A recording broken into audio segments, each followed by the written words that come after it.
IIT JEE 2020 Advanced Paper 1 Question number 15. One end of a spring of negligible unstretched length and a spring constant K is fixed at the origin 0, 0. A point particle of mass m carrying a positive charge q is attached at its other end. The entire system is kept on a smooth horizontal surface. When a point dipole vector p pointing towards the charge q is fixed at the origin, the spring gets stretched to a length L and attains a new equilibrium position. See figure below. If the point mass is now displayed slightly by delta L is very much less than L from its equilibrium position and released, it is found to oscillate at a frequency 1 by del root k by m. So the value of del H. Now the diagram is this. So this is the diagram.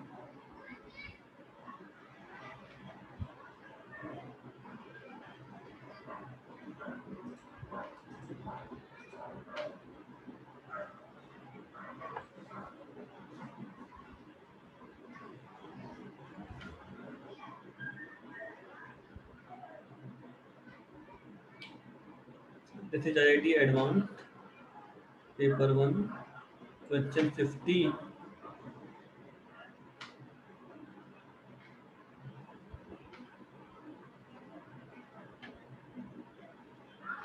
Solution. Now this is a spring of negligible length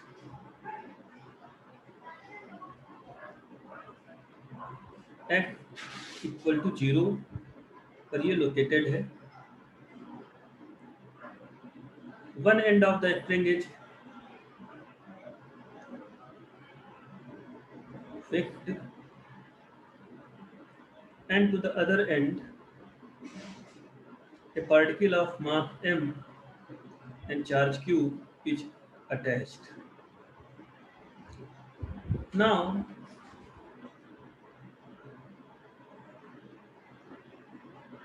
a dipole vector p is placed at the origin so that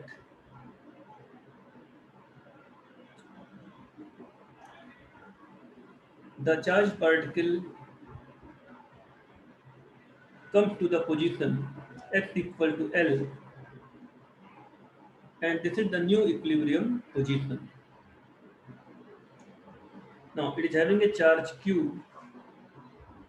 So if the electric field at this point is E, electric force will be QE, and this will balance the spring force KL.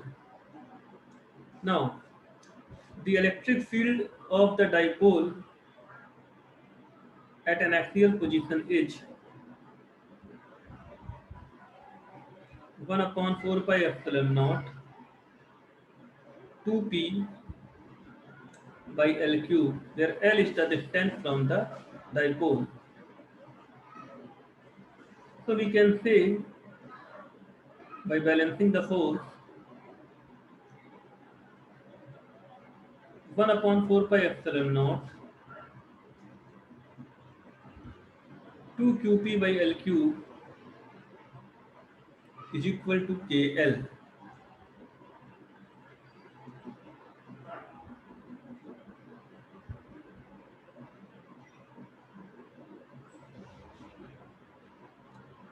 Now when you displace the charged particle by a small distance f,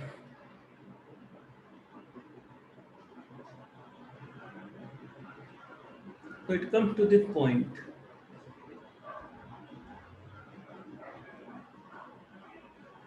Now the electric field has become E1,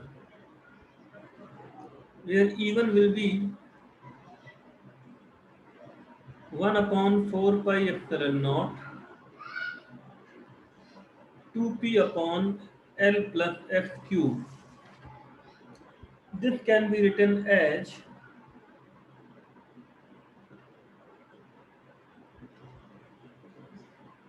2p upon 4 pi epsilon naught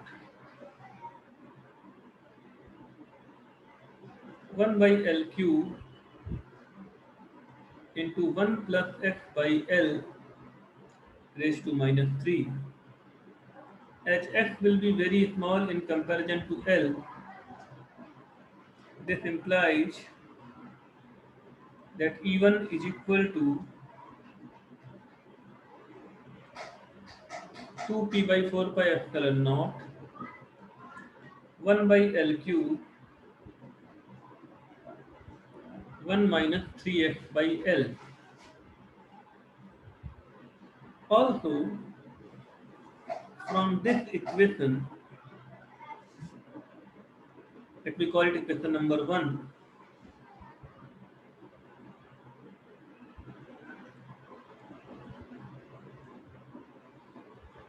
From equation 1, 2p upon 4 pi epsilon naught 1 by L cube is equal to KL by Q.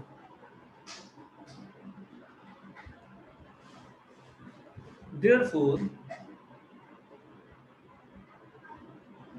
E1 can be written as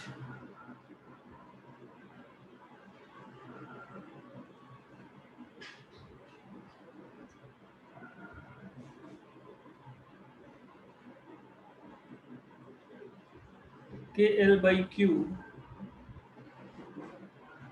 1 minus 3x by L, and therefore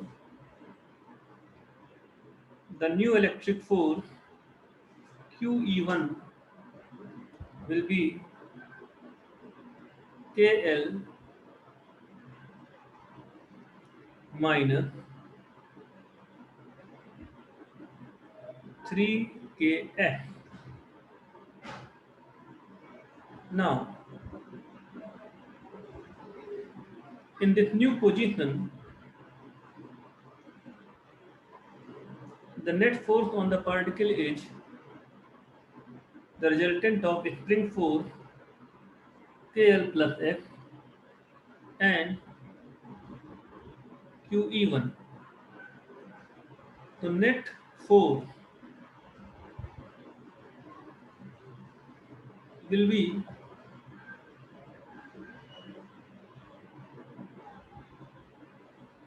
QE1 minus K L plus F.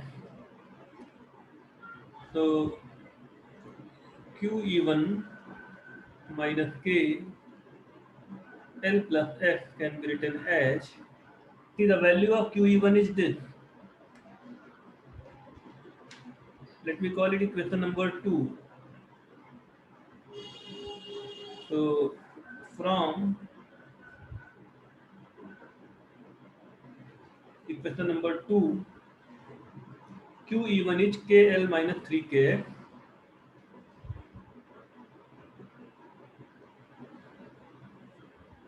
minus K L plus F. The net force, the KL will get cancelled, minus 4KF. Therefore, we get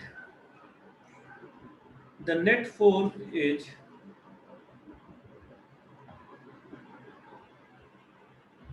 minus 4KF, and I can call it minus m omega square x. Therefore, omega will be equal to square root of 4k by m to 2 root k by m. So time period will be, frequency will be omega upon 2 pi. So it will be 1 by pi root k by m, and this is 1 by del root k by m. So by comparison,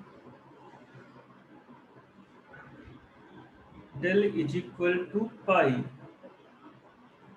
Now, as per the official answer key,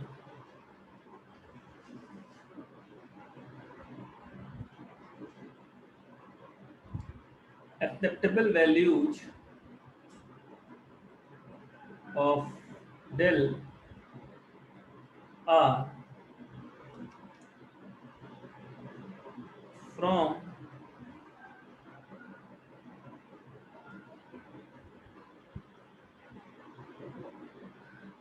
3.13.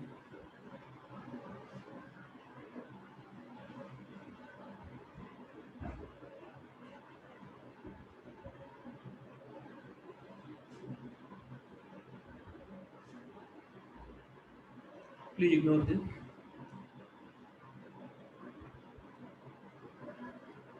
3.13 to 3.15. So the correct answer is from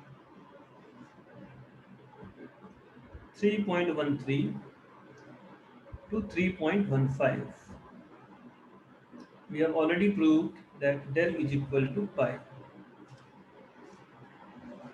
Now coming to the next question.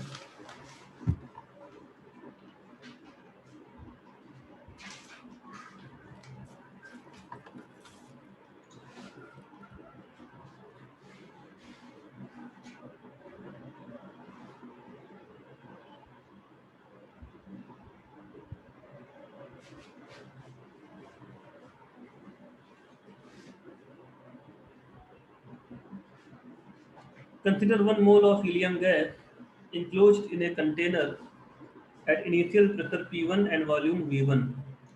It expands isothermally to volume 4V1. After this, the gas expands adiabatically and its volume becomes 32V1. The work done by the gas during the isothermal and adiabatic expansion processes are W iso and W adia respectively. If the ratio W iso upon W adia is F ln 2,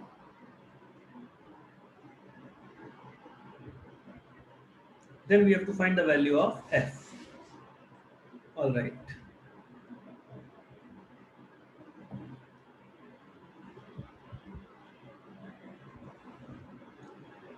Now here, let us draw the PV graph.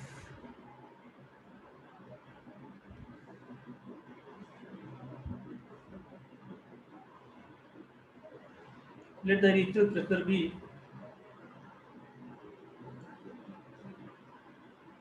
P naught.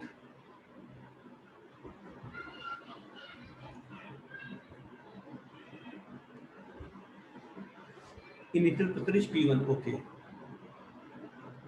So let the initial pressure be P1 and the initial volume is V1. It is also given that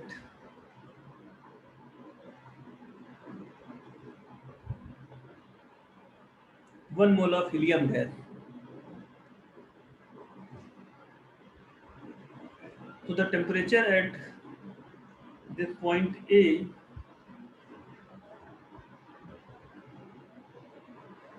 will be given by P1 V1 by R as number of moles is 1. Now it is expanding isothermally to a volume 4V1. So the pressure will become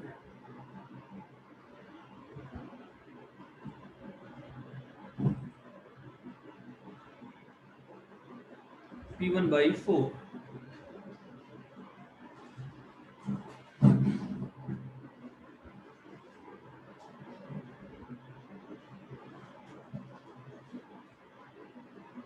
So this is the isothermal process. It comes to point B. Now it is expanding adiabatically to a volume 32 V1. So let the final pressure be P2 then I can say for the process BC, point C will be somewhere here. P1 by 4 into 4V1 raised to 5 by 3 is equal to P2 into 32V1 raised to 5 by 3. This implies that if you solve it, P2 is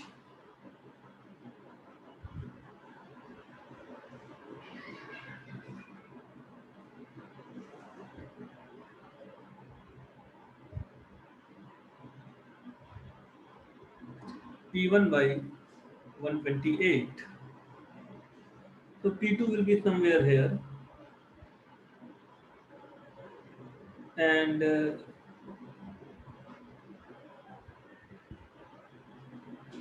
let us say this volume is 32V1. So this is the point C. Graph BC will be something like this. It is an adiabatic process. Now V2 is 32V1. Now if I calculate the work done in the isothermal process, it will be nRTA ln VB upon VA. Now nRTA is n is 1, RTA is P1V1. So it will be P1V1 ln 4V1 upon V1. So this is 2P1V1 ln 2. And work done in the adiabatic process will be PVVB minus PCVC upon gamma minus 1. So it will be 3 by 2. Now PVVB will be P1 by 4 into 4V1. So it is P1V1 minus PCVC, and PCVC will be P2 into 32V1. So it will be P1 by 128 into 32V1. So this will be 3 by 2 into 3 by 4 P1V1. It will be 9 by 8 P1V1. So this is the work done in the adiabatic process from B to C. Now, work done in isothermal process upon work done in adiabatic process will now be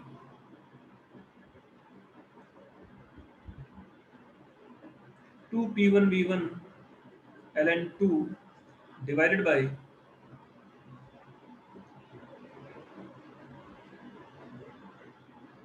9 by 8 P1V1. So, work done by isothermal process upon work done by adiabatic process is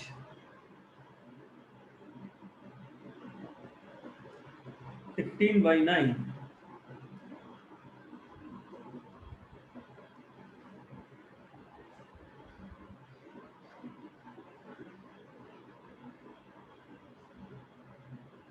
15 by 9 ln 2, and I can write it F ln 2. Therefore, we get F is equal to 15 by 9. Now, as per IIT answer key, F can have a value